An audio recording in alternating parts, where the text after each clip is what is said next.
wag kang susuko, wag tayong susuko. Basta patuloy lang tayo na may faith sa Panginoon. And then humihiling tayo sa Kanya na makabangon tayo sa pagkakadapa. Tuloy-tuloy lang. Tuloy-tuloy lang, huwag kayong susuko. Kasi ang alam niyo po yung karakter ng sumusuko. Alam po yun ang mga naglilingkod sa Panginoon. Pag kayo sumuko at huminto, may tampo kayo. Hindi kayo maka move on. May dinadala kayo sa puso nyo. Pero kung hinayaan ninyo po, tinanggap nyo na, katulad ko, okay lang. Ganun talaga ang buhay, natatalo. Okay lang. At babalik pa naman yan yung mga nawala. Basta maghihintay ako sa kasunod.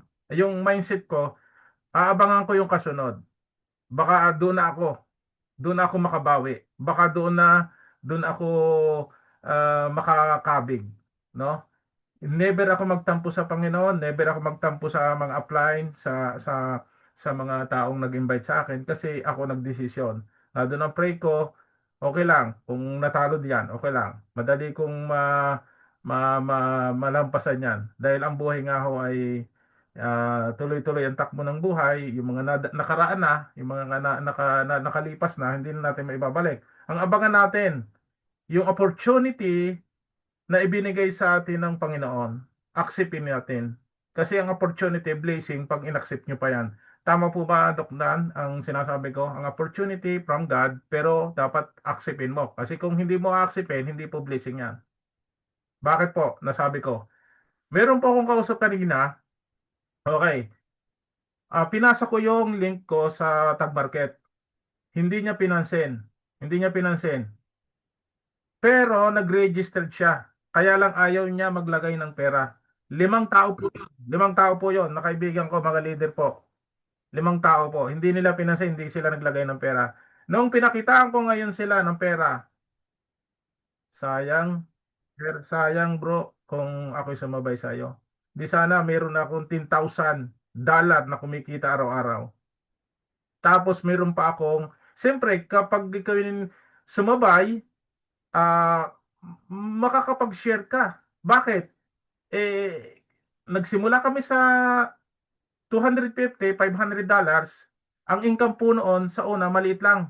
Walang ganong naniniwala. $3 a day o $5 a day. Walang ganong naniniwala kasi maliit lang. Pero sabi ko, darating din ang araw, lalaki rin to. Lalaki rin, dahan-dahan, lalaki rin. May diskarte, merong way na paraan para lumaki ito. Nang lumaki na, saka sila ngayon nagtatanong, saka sila ngayon nakikinig sa amin. Ngayon, ang nakuha kong aral doon, mga kaibigan, dapat ipag-pray mo sa Panginoon na walang duda, wala kang pag-alinlangan doon sa inaalok sa iyo na opportunity. Kasi sabi nila, kung sinabayan, tinanggap na kagad yung opportunity, edi sana meron na rin kami $10,000 a day na kumikita a day. Hindi mo na maibabalik yun, sir. Yung 7 months ago, 6 months ago, hindi mo na maibabalik. Start now. Paano daw mag-i-start? Madali lang. Kasi nga, bubuksan mo yung mindset mo na i-go mo. Mag-step ka, umaksyon ka. Kasi pag hindi ka umaksyon, another na 6 months. Yung na dito po sa loob. Gusto nyo po bang another na 6 months pa bago kayo sumabay? Tanungin ko yung mga na dito. Sasabay ba kayo after 6 months pa? Okay, si Coach Sadik, isa yan sa kaibigan natin na, mindset niya tsaka namumotivate kami. Kasi nakadikit din siya sa amin Lagi din nakakausap namin, laging na dito. Nadadala rin siya ng power na buhat So sa. dahil siguro, hingan natin ng Yes, motivation yes, kay, sagot kasi siya sa di. nakasabay natin yan na talagang walang-wala Yes. din po siya. Talagang sunog po Mm. kaming lahat bago po dito dumating ang Tag Market. Sunog po talaga kami lahat. Isa na yung si Okay. Coach, Rolly. Coach Pwede siyang magsalita. Sadik, Captain Sadik, baka meron kang time na magsalita kahit ilang minuto lang o may oras ka, bigyan mo naman ng mga kababayan natin ng encouragement. From Saudi po, Jeddah, Saudi, no? Coach Captain Sadik, go Hello, ahead. sir. Uh, Okay. Thank you. Magandang magandang umaga, magandang gabi. Kumusta po lahat? Ayun, ano ba sasabihin ko?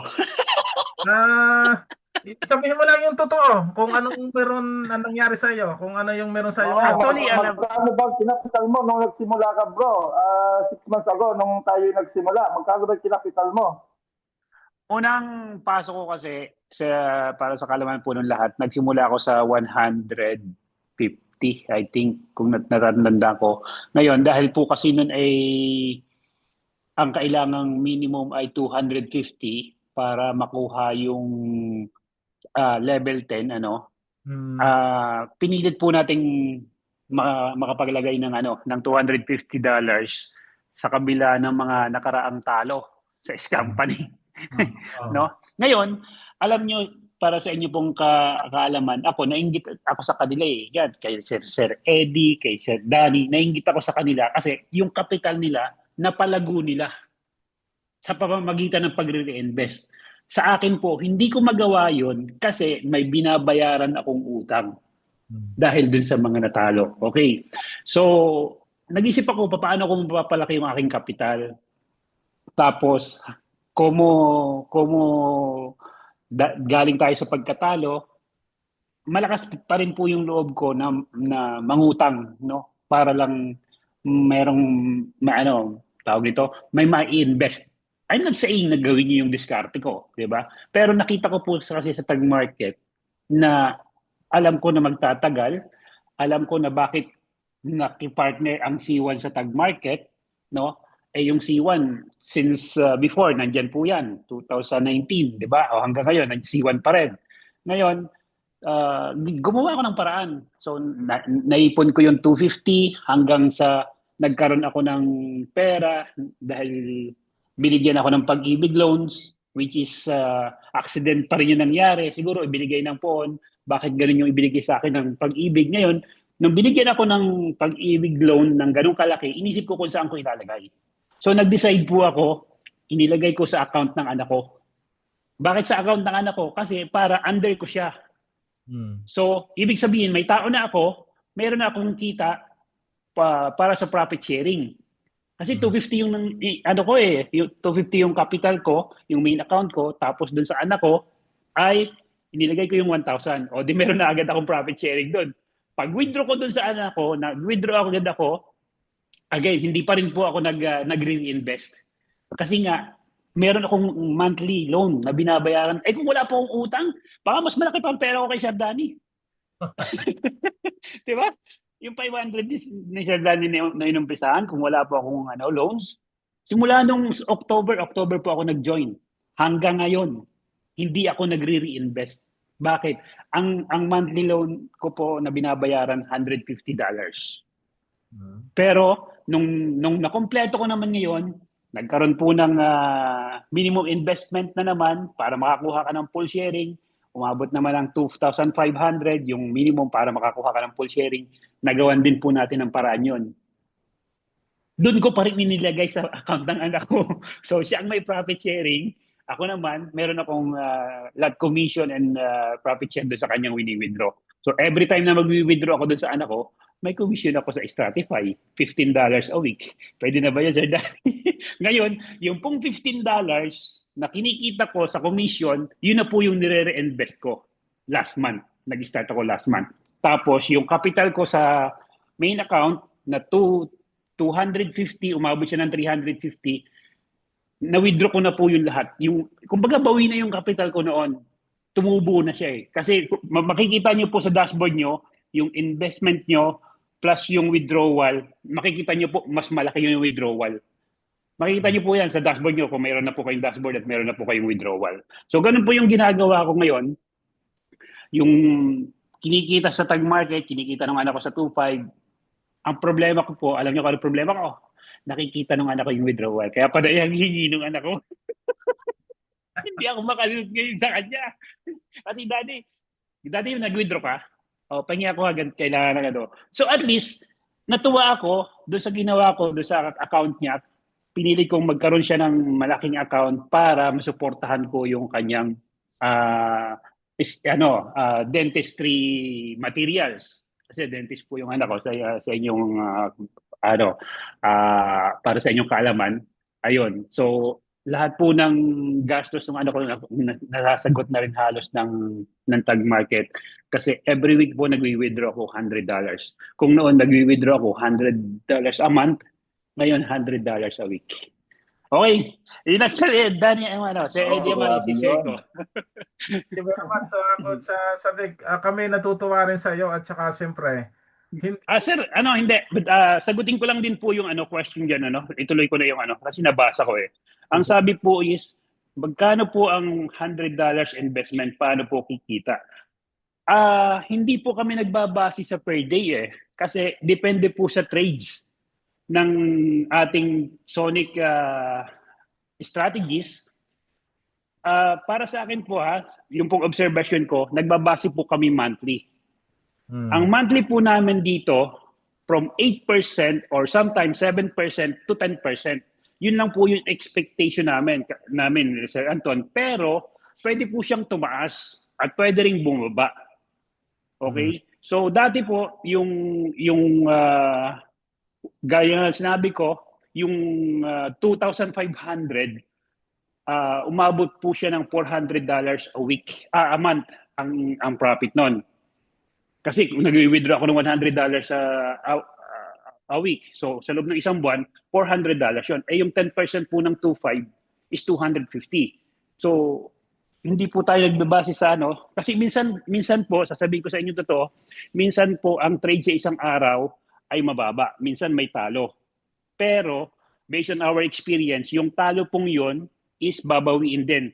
Binibreak even ang isang araw. Pero last week, last month, wala po kaming talo. Wala pong talo. So, ganun lang po yun, no? Yung nagtanong ng magkano kita ng 100, hindi po pare-parehas, no? Basta, ang computation ko po dito is good for 1 month. 20 days. 20 days po. Hindi po pala 1 month. Kasi ang 1 month, kasama yung weekends. So, ang trading days po natin every month is 20 days.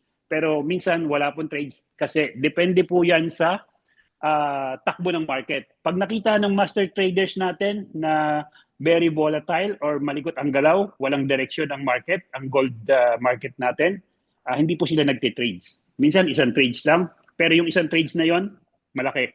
Minsan, 4 na trades, pero maliliit. Okay? So, yun lang po yung ating may advice, no? Thank you. thank you very much, Coach Captain Sadik from Saudi. Napakaayos ng yung binigay mong message sa ating mga kababayan, pati yung sagot mo, no? Maraming salamat. Alam niyo po ba, ako'y natutuwa dahil si Coach Sadik ay nasa kompo namin, nasa structure, pero namomotivate po kami sa kanyang ginagawa, sa kanyang paniniwala dito sa ating company. Hindi lang kami lagi nakatingin sa itaas. Merong mga kasamahan din tayo na, nakatingin din kami sa baba namin na namomotivate din kami.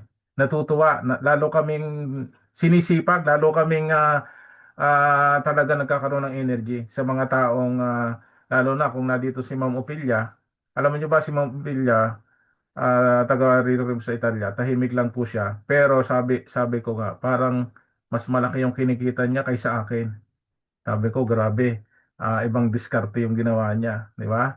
Yung $100 a day, sabi ko, hindi ko maintindihan kasi wala pong wala tahimik lang po siya pero kumikita siya ng ganon, no? Nakalaki. And then dito po sa mga dito sa loob, no? I-check natin. Yung tanong na ito,